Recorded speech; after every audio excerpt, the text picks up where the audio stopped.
Have you ever thought about a genealogy succession plan? Have you ever thought about what is going to happen to all of your hard work and how to pass it on? Well, that's what we're going to talk about today. Maybe not what you want to think about, but it's stuff you need to think about. Welcome, my name is Franklin, and this is the Family History Foundation, the past, relative to the future. You can find us over at familyhistoryfoundation.com or right here on YouTube. We have tons of videos and a lot of stuff going on to help you. And hey, let's make family history a household word. Okay, let's get into this amazingly cool topic today. It's of grave interest to you, no pun intended. So, why you need a genealogy data preservation plan now? Okay, you might be thinking, I'm safe. I have everything on ancestry.com. And while online platforms are incredible tools for discovery, yeah, they're not necessarily archives, right? They are businesses. And what we want to think about here is all of your research, the years and years that you've put into this, the energy that goes into this, what's going to happen in terms of the next generation, stuff you should be thinking about today. So, yes. And a robust genealogy data preservation plan is about moving from a mindset of renting your history to owning it. Really about, it's about your sovereignty over your data in a way. Okay, so we're going to talk about several lines of how to conceive of the data that you put, where it goes, and then really, it's a priceless inheritance for future generations. So having it in a place, in a space, so that your future generations can have it and honor it in the same way that you did. Yeah, so the 3-2-1 protocol. So we're going to go over several things here. 3-2-1 protocol. What is that? This is the core of your strategy. And we're going to then talk about implementing this plan step by step, the things that you can do. And there's 3 steps to this step-by-step plan. We're going to go beyond the hard drive, file formats, and things to think about like obsolescence. The physical archive, what you're going to do with your physical archives, how to ensure their preservation, both sort of organizationally and chemically, right? What happens to things when they deteriorate or they fade, okay? And we're going to talk about, almost most importantly, passing the torch. So when you have all your information, having some sort of succession plan that you can pass all these things on to your family, right? That's what we want, because this is family history. And of course, we are the Family History Foundation. So let's talk about the 3-2-1 protocol. So this is going to be the core of your strategy, okay? Now, think about all the research that you've done, all these lines and ancestries, right?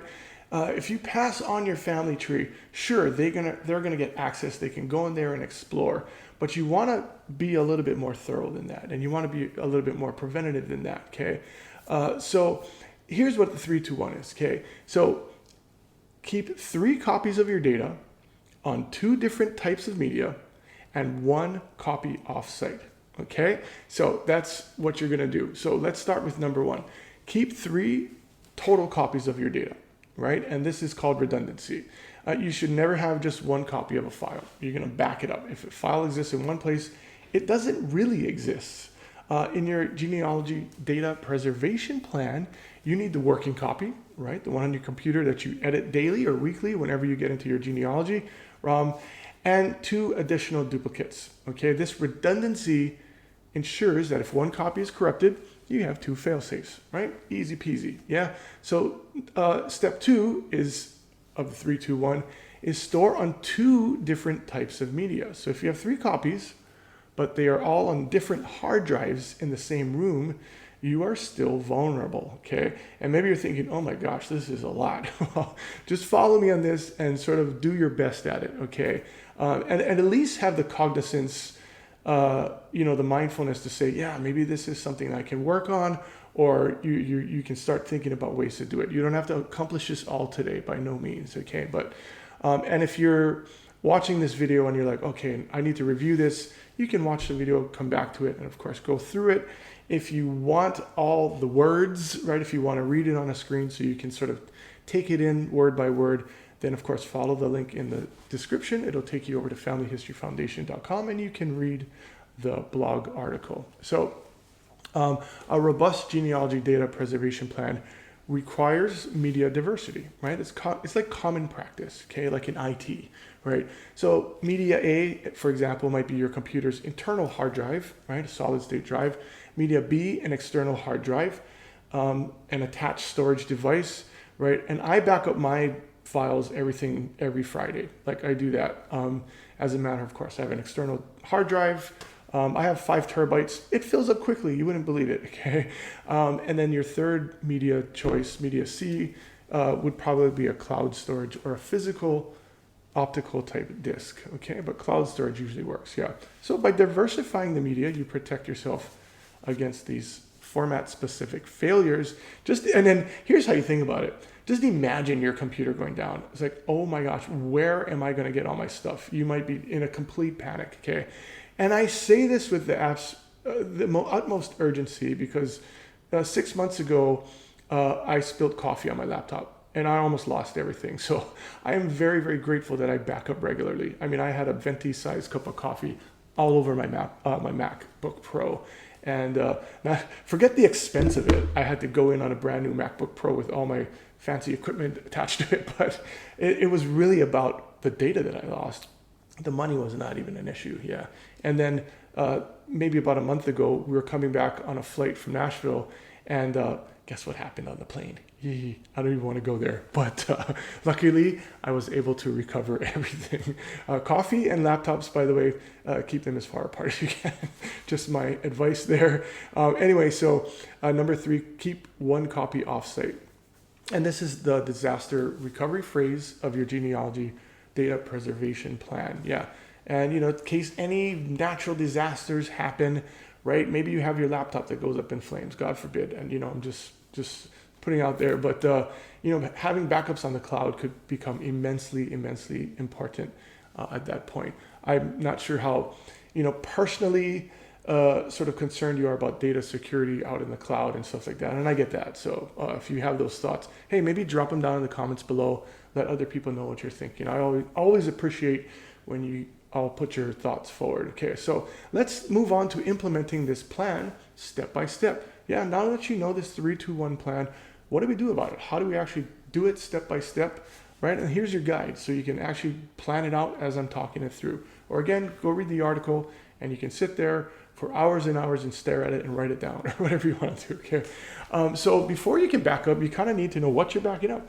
Most genealogists have files scattered everywhere. Downloads folders, desktops, email attachments, random USB sticks, devices, right? I am lucky that I'm a very almost OCD person when it comes to organizing. So I put things into folders. I have massive amounts of folders and subfolders, but there's so much information. There's just a dearth of stuff, and it's to the point, and I'm sure everyone listening and watching this can relate to this. Even the most organized of us on the planet still run into that subfolder dilemma. Like, do I put it in this one or that one, or do I create a new one? And then how do I link stuff that's already in there?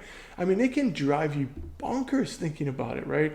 But, just start by creating a master folder, and you can name it family history or master file or something like that.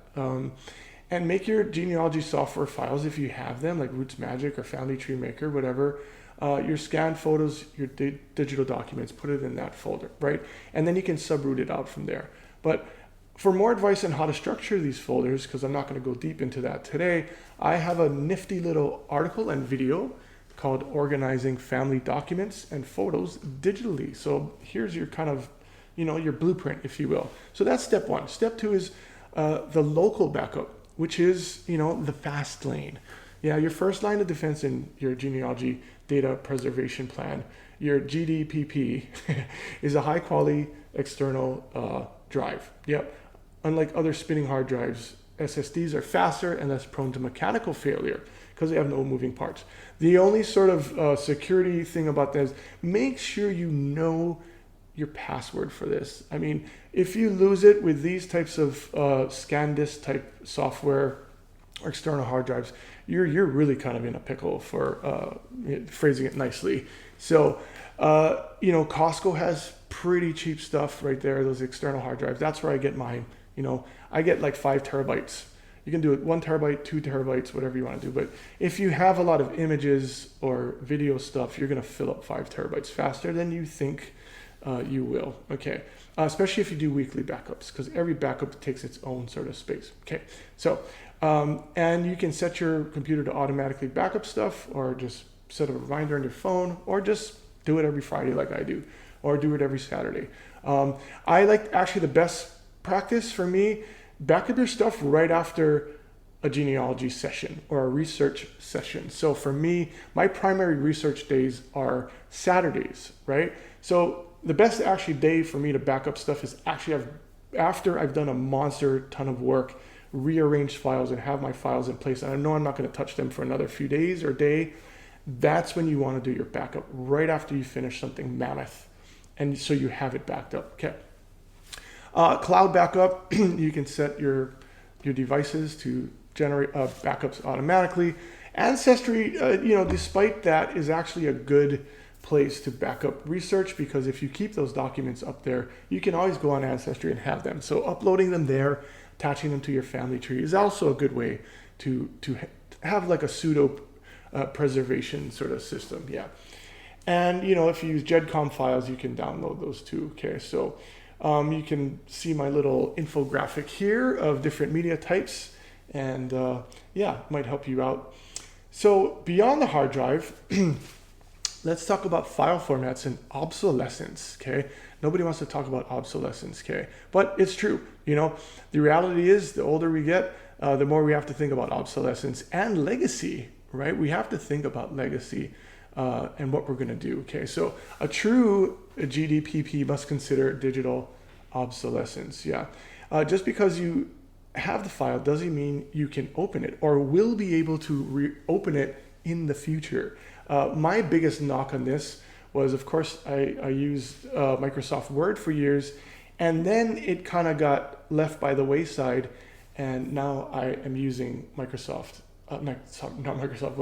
Pages, and I had to get used to it. And all my Word files don't open exactly how I wanted them, but anyway, sort of similar roads there if you've encountered anything like that. So universal formats. To future-proof your research, you should convert most of your critical documents into open, non-proprietary formats. Again, like I just said, Microsoft Word, if you have those files, don't send them or save them as Microsoft Word. They get jumbled in transit, and if you have to open them in a new program, say like Mac Pages, which, by the way, I'm kind of glad that happened, because I don't like Word anymore. I actually I prefer Pages now, but everything that I back up, I export as PDF. Always do a PDF file, because it's meant to be, right? It's a portable digital format. I think that's what PDF actually stands for, but convert everything to PDF. Just right now, it's just a print option. Just hit print, save as, or print or save as PDF. Okay. And that's all you do. Okay. And images, while JPEGs are convenient, and they're not gonna, they're not gonna be too bad. They may lose quality over time. The best case scenario is to save things as TIFF documents if you want to preserve the full quality of images. Now, it's a lossless format, but TIFF formats are usually fairly large files. So you really have to think carefully about how many images you have, and if you're going to preserve them, how much file space you're going to need. So again, it's preferable as a format. JPEGs are okay as formats. Okay, and PNGs are great if you're thinking about JPEGs or PNGs. PNGs are more like web format for me. They actually just present better online, but JPEGs are convenient if you want to just save your own stuff. And keep a fresh GEDCOM file. If you have GEDCOM versions, you can try those. If you don't use the GEDCOM files, you can mess around with them on Ancestry, but they're there. If you have your tree, you can import, export them, back them up daily. But they are the universal language of genealogy software. So you can upload them to multiple sites if you do. Okay. I actually need to update my GEDCOM files and back them up. Now that when I went through and I was writing this, I was like, oh boy, something on my checklist to do. So, just know that every genealogist out there needs this in their life in some way, shape, or form, including me. Okay. The physical archive. Let's talk about the physical archive. Okay. So we have all these digital archives, and we kind of exist online today. The thing is that physical artifacts, handwritten letters, original, pictures, images, marriage certificates that you might have in your collection at home, you need some sort of holistic genealogy data preservation plan to cover those things as well. Okay, nothing lasts forever. Okay, and paper, all of our archives have enemies, and I'm not just talking about critters that crawl around in boxes at night. Ew, yeah. And there are four main enemies to physical media: light, heat, humidity, and acid. And I think humidity is one of the worst. But light, you wouldn't believe light, okay? And if you don't believe me that light alters things, go in your living room and lift up your throw rug. You're gonna look and you're gonna see a big square and your flooring has changed. Even though maybe you don't have any direct sunlight on there, light changes everything. Go into your library or where you study and pull the book off the shelf and look at the bookshelf. You're gonna see marks.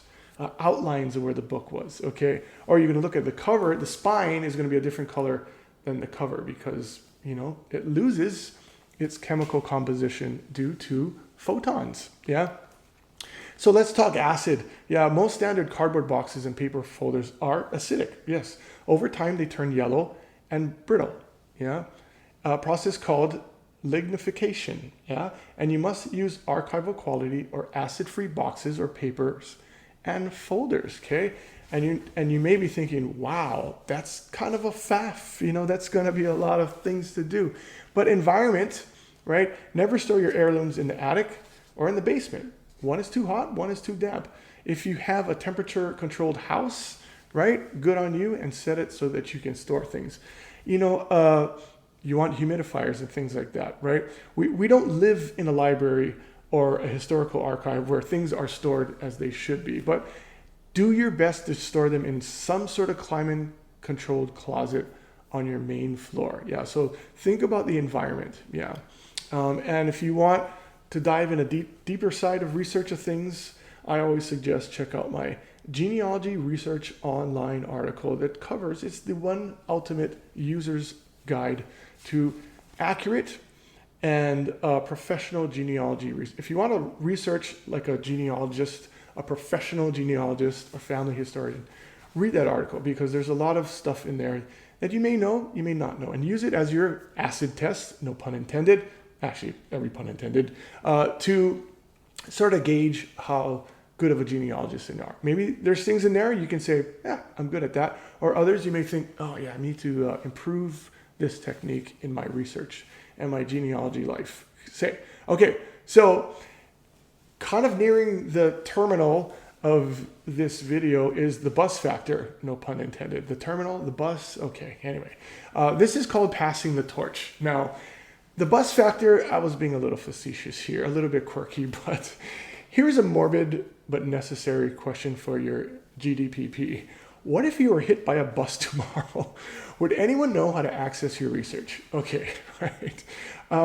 We often see families throw away computers and hard drives because they simply didn't know what was on them or didn't have the password. I have so many stories about, in fact, a friend of mine went through this recently. He was cleaning out his house because his mom moved in with his brother and they had, they were going through this estate thing. But, I was talking to him a week later and he's like, oh my God, I don't know what happened to this, and this thing that they were looking for. And they might have thrown it out. Or they might have inadvertently left it there and put it out on the side of the road. But it's like, gosh, man, this would be an exact case where somebody would want a GDPP. Yeah, so don't let this happen to you. And if you have stories like this and you want to share them, post them down in the comments below. Yeah, we reward the brave over here by sharing your personal stories because they won't go unheard. And I definitely love building the community here. But yeah. So, really the digital executor, appoint someone you trust to take over your digital assets. And that happens in my family. Yeah. If you're at an age where you're thinking, yeah, I really want this to become a legacy for somebody in my family, reach out to that person. And hopefully that person does genealogist does genealogy or is interested.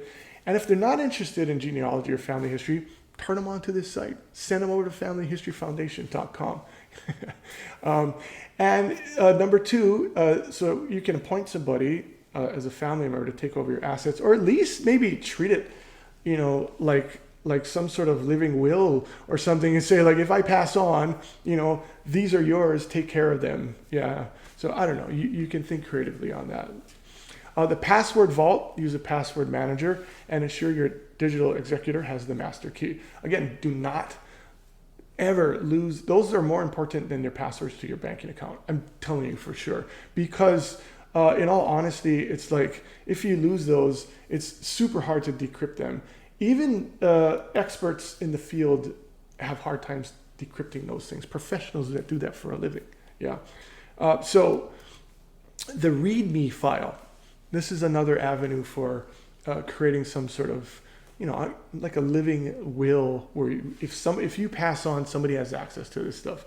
You can have a README file, place a text document on your desktop, open me in case of emergency inside, explain where your genealogy files are, which cloud service you use, and so on and so forth. Yeah, you can write this into a trust, into a estate. You can. There's no reason you can't. If you can pass on a ring, or you can pass on a car, you can pass on a house in a will or a deed, not in a deed, but in a will or some sort of document like that, why can't you pass on rights to ownership in these genealogy valuables? They're heirlooms, they're valuables, absolutely are. And maybe that's something we should think about more. So this step ensures that your GDPP survives you, right? It bridges the gap between your lifetime of work and the future generations who will cherish it, right? And that is the part about family history, right? So navigating technology changes. Really, technology moves fast. Nowadays, it moves very, very quickly. But, you think about the rise of AI and all this sort of stuff happening now, and you may think like, oh my gosh, I just really don't want to be around for the living technology in the last 10 years. I'm not going to understand it, But just think about when the internet hit, right? Around late 90s, early 2000s. It's just like it transformed all of us, and maybe some of us were reluctant back then to sort of integrate with it. But now, look, we're online, we're watching YouTube, and we're, reading blog articles, and we're probably like, oh my gosh, if I had to go and research this in a library and I have to talk to people, it might drive me crazy, but I can just listen to Franklin and Family History Foundation, and oh my God, I'm having a grand old time. So, technology is going to change in the future, and they say every 3 to 5 years. So, take care of your data and make sure that things have a technical lifespan to them. Yeah. And, truthfully, if you have a data drive from 2015, you are living on borrowed time. Okay, yeah.